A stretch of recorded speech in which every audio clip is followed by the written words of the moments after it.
जो मुस्कुरा रहा है उसे दर्द ने पाला होगा, जो चल रहा है उसके पाँव में छाला होगा। बिना संघर्ष के इंसान चमक नहीं सकता, जो जलेगा उसी दिए में उजाला होगा। संघर्ष, क्यों बचे संघर्ष से? संघर्ष ही तो जीवन की आत्मा है। जितना कठिन संघर्ष होगा उतनी ही शानदार जीत होगी। एक बार एक किसान भगवान से बहुत नाराज हो गया।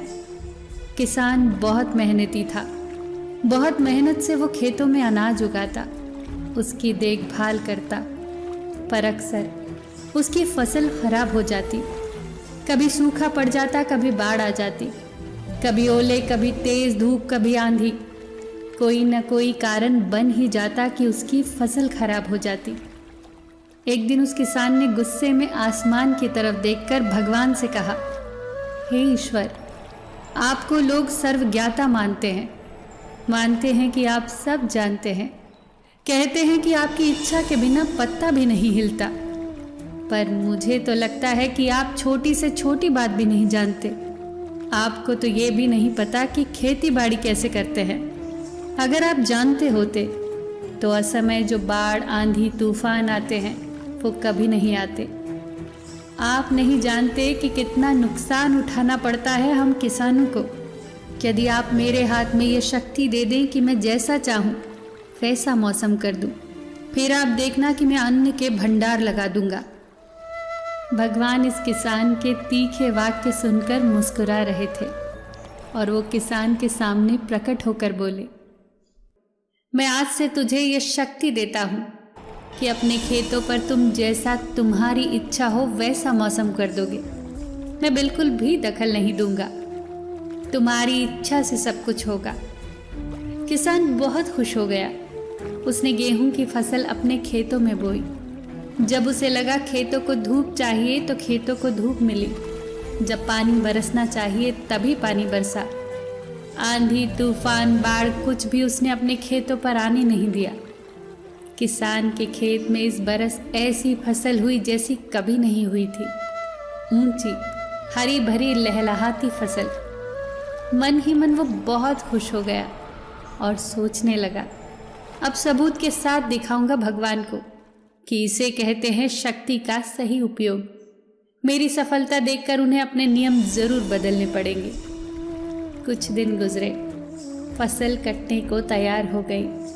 किसान बड़ी उत्सुकता के साथ फसल काटने लगा, पर जैसे ही उसका ध्यान गेहूं की बालियों पर गया तो उसने अपना सिर पीट लिया। वो रोने चिल्लाने लगा। गेहूं की एक भी बाली के अंदर गेहूं का दाना नहीं था, सारी बालियां अंदर से खाली थी। किसान बहुत दुखी हो गया। उसने भगवान को रोते हुए फिर पुकारा, हे प्रभु, तुमने मेरे साथ ये क्या किया? क्या तुमने मुझे कोई सजा दी?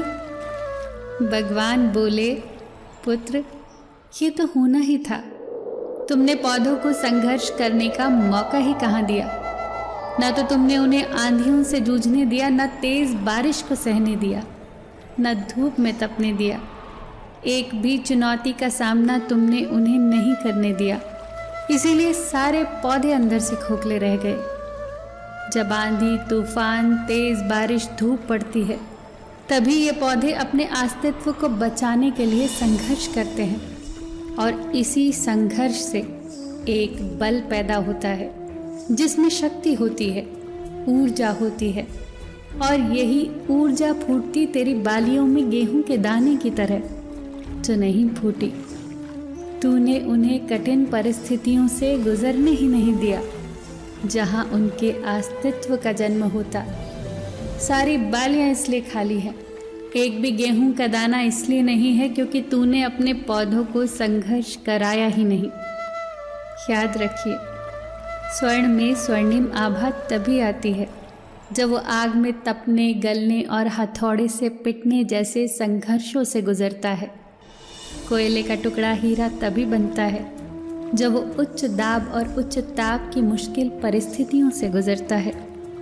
इसी तरह यदि हमारी ज़िंदगी में कोई संघर्ष ही ना हो, कोई चुनौती ही ना हो, तो हम भी गेहूं की बालियों की तरह खोखले ही रह जाएंगे। कोई अस्तित्व नहीं होगा हमारा। विपरीत परिस्थितियाँ, चुनौतियाँ, समस्याएं हमें और अधिक निखारती हैं। यदि जीवन में मुश्किल परिस्थितियाँ आए, चुनौतियाँ आएँ तो घबराना मत, बल्कि सामना करना, विश्वास करना कि आप और अधिक निखर जाओगे और अधिक मजबूत बन जाओगे। किसी ने कितना सही कहा है, जिंदगी जीना आसान नहीं होता, बिना संघर्ष कोई महान नहीं होता। जब तक न पड़े हथौड़े की चोट, तब तक पत्थर भी भगवान नहीं होता। फिर मिलेंगे दोस्तों।